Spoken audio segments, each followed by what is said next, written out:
Welcome to Knowledge Hub. I remember that night vividly. The jungle was alive with sounds, but it was the gunshots that pierced the stillness, echoing through the trees. My brother and I exchanged worried glances, but we decided to wait until morning. Curiosity and fear held us back. What could we possibly find out there in the dark? When dawn broke, we ventured into the jungle, our hearts racing. That's when we stumbled upon the body. A lifeless figure sprawled on the ground. The sight sent chills down my spine. Who was he? Why was he here? As we examined the scene, whispers of suspicion began to swirl around the landowner. He was a man of wealth, but there was something unsettling about him, something that made us question his motives. As we dug deeper, we learned the deceased was a cleaner, a person who drove away evil spirits. It sounded like something out of a folklore tale, but the reality was much darker. He had been called by a desperate mother, seeking help for her son, who was said to be possessed. The thought sent shivers through me. Possession? Evil spirits? It felt like we had stepped into a nightmare. But the deeper we went, the more resistance we faced. The police were skeptical, dismissing our claims as mere superstition. They didn't want to hear about spirits or the landowner's potential involvement. It was infuriating. We were standing on the edge of something sinister, and yet, no one seemed willing to listen. The landowner, with his charming facade, was hiding something. He lived on land he claimed to despise, and that contradiction gnawed at me. Why stay if you hate it? It was as if he was trapped, and the more we uncovered, the more I felt that he was hiding a dark secret. Tensions escalated when we learned he was contemplating a horrific act, killing the possessed boy to rid him of the evil spirit. I couldn't believe it. How could someone justify such a thing? It was a desperate move, one that would only lead to more chaos. But he was warned against it, and I could see the conflict in his eyes. The jungle, once a place of adventure, had turned into a labyrinth of fear and uncertainty. Each step we took felt heavier, as if the weight of the truth was pressing down on us. We were caught in a web of deceit, and the stakes were rising. The question loomed large. How far would we go to uncover the truth? And at what cost? I never thought I'd see the day when darkness would seep into our lives, but here we are. It all started with whispers, strange sounds echoing through the night, shadows that danced just beyond the firelight. My brother and I brushed it off at first, chalking it up to the tales our elders told. But then, the landowner's wife changed. She was once so vibrant, so full of life, and then she became something else entirely. It was as if a veil had been pulled over her soul. Her eyes, once warm and inviting, turned cold and hollow. The laughter that filled her home was replaced by chilling silence. We heard the stories, how possession can twist the mind, how it can turn loved ones into monsters. But we never imagined we would witness it firsthand. As chaos unfolded, we learned that possession isn't just a tale to scare children.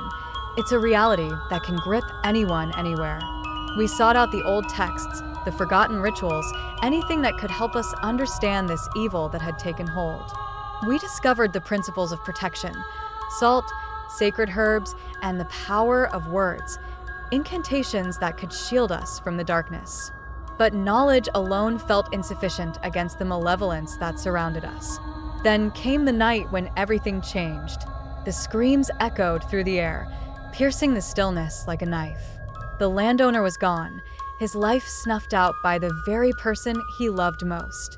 And the children, innocent souls caught in the crossfire of a battle they didn't even know existed. It was a nightmare that felt all too real, and we were powerless to stop it. In that moment, we realized that this wasn't just about survival, it was about confronting the evil that had invaded our lives. Pedro and I stood together, hearts racing, as we prepared to face the darkness. We had to be brave, not just for ourselves, but for those who couldn't fight back. As we ventured into the heart of the chaos, we felt the weight of despair pressing down on us.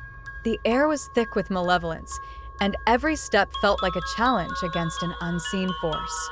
But we pressed on, fueled by the hope that we could save what was left of our family. In the end, it was a test of our courage. We had to confront the spirit that had taken hold, to reclaim our lives from its grasp. The battle was fierce, and the stakes were higher than we ever imagined. We learned that bravery isn't the absence of fear, it's the will to face it head-on, even when the odds are stacked against you. As the dust settled, we were left with the haunting realization that the evil spirit had not been vanquished. It lingered, waiting for the next opportunity to spread its darkness. Our lives would never be the same, and the scars of that night would remain etched in our hearts forever. But we emerged stronger, united in our fight against the shadows that threatened to consume us all. I can't shake this feeling of dread.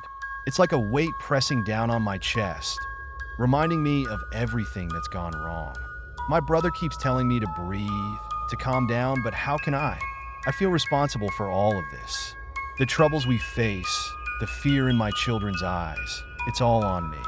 We decided to seek help from Mirtha, the kind woman who lives just down the road.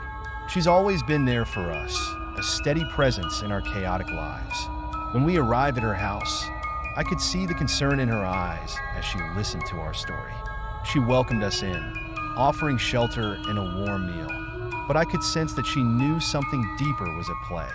As night fell, everything spiraled out of control. My wife, in a moment of desperation, took our younger son and ran. Panic surged through me like a tidal wave. I felt like I was losing everything. Mirtha, calm and collected, tried to reassure me, but I could see the worry etched on her face. Then she turned her attention to my older son.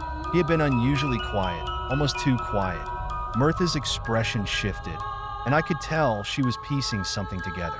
"Pedro," she said, her voice steady but urgent. "There's something wrong with him. I believe he's possessed by an evil force." Possessed? The word echoed in my mind, sending chills down my spine. I wanted to deny it, to dismiss it as nonsense, but deep down I knew there was something off. My son had changed. He was distant, his laughter replaced by an unsettling silence. Mirtha explained that the quietness was a sign, an indication that the evil was trying to take full control, but couldn't quite manage it yet. I felt a mix of fear and disbelief. How could this be happening to my family?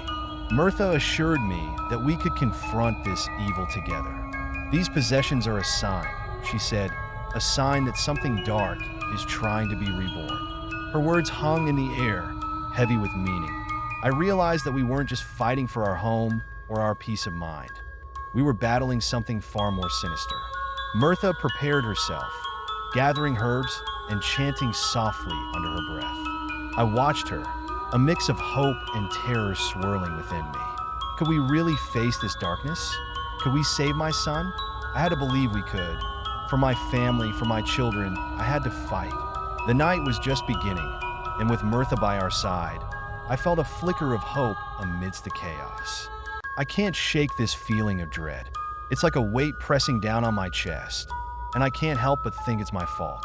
Everything that's happening, the chaos, the fear, it all seems to stem from me. My brother keeps telling me to breathe, to calm down, but how can I? I feel responsible for my family, and right now they're in turmoil. We decided to seek help from Mirtha. She's a kind woman, always ready to lend a hand. I remember the first time we met her. She was cleaning her yard, and her smile was warm, inviting. I never thought we'd be knocking on her door, desperate for a safe haven. But here we are, and she welcomed us in without hesitation. She listened to our story, her eyes filled with understanding. I could see she knew we were in deep trouble. As night fell, the atmosphere shifted. I felt a chill run down my spine when my wife suddenly ran out with our younger son. Panic surged through me. I wanted to chase after them, to bring them back, but I felt paralyzed. Mirtha's presence grounded me, her calm demeanor a stark contrast to the storm brewing inside me. Then she turned her attention to my older son. There was something in her gaze, a realization that sent shivers through me. She whispered that he was possessed by something dark, something evil. I wanted to deny it, to push the thought away, but deep down, I could sense it too. My son had been quiet, almost too quiet, as if he were holding back something powerful. Mirtha explained that this possession was a sign, an evil trying to be reborn. I felt a mix of fear and disbelief. How could this be happening to my family? I never imagined I'd be facing something so sinister. Mirtha assured me that she would confront this evil, that she had dealt with such darkness before. Her confidence gave me a glimmer of hope, but I couldn't shake the anxiety gnawing at me. What if she couldn't help? What if the evil was too strong? I had to protect my family, but how could I do that when I felt so helpless? As Mirtha prepared for the confrontation, I realized that I needed to be strong for my son. I couldn't let fear control me. I had to believe in Mirtha's strength, in her ability to fight this darkness. I had to trust that together, we could reclaim my son and bring my family back together. The night was heavy with uncertainty, but I knew I had to face it head on. For my family, for my son, I had to stand firm against the shadows that threatened to consume us. I never thought I'd see the day when the darkness would break free, but here we are. The act that was meant to contain it only served to unleash it, allowing evil to spread like a wildfire, consuming everything in its path. Back home, my brothers and I are grappling with our defeat, watching helplessly as the possession takes hold, spreading uncontrollably. It's a nightmare I can't wake up from. I remember my son, hidden away from the world, a secret I thought would protect him. But now, he's caught in this web of horror, compelled by a voice that twisted his mind, driving him to commit unspeakable acts. I can still hear the echoes of his cries, the confusion in his eyes as he struggled against the darkness. But the worst is yet to come. I see the mark of evil etched into his skin, a permanent reminder of what he's become. It's as if the darkness has claimed him, and I'm powerless to stop it. He coughs up remnants of something vile, something that shouldn't exist in this world. Each heave feels like a piece of my soul is being ripped away, and with every cough, I realize the grim truth. Possession is not just a fleeting moment. It's a transformation, a complete takeover. The evil doesn't just stop at one body. It moves, it kills, and it grows stronger with each act of violence. It's a relentless force, seeking to dominate, to spread its reign of terror across the globe. I can see it in the eyes of those it touches, the way they lose themselves, becoming mere vessels for this malevolence. We thought we could contain it, but it's clear now that we were naive. The more it possesses, the more powerful it becomes, feeding off the chaos it creates. It's a cycle of destruction, and I fear there's no end in sight. I can't help but wonder how many more lives will be lost before we can find a way to stop it. How many more families will be torn apart by this insatiable hunger for chaos? The evil is out there, lurking, waiting for its next victim, and I'm left here, haunted by the knowledge that my son is just one of many. As I watch the world around me crumble, I realize that this isn't just a battle for survival. It's a fight for the very soul of humanity. We must find a way to confront this darkness, to reclaim what has been lost before it's too late. The clock is ticking, and the evil is relentless. We have to act, or we risk losing everything we hold dear. If you enjoy what you see, hit that subscribe button and join our community. Don't forget to press the bell icon so you never miss an update. Your support means the world and helps us create even more amazing content for you.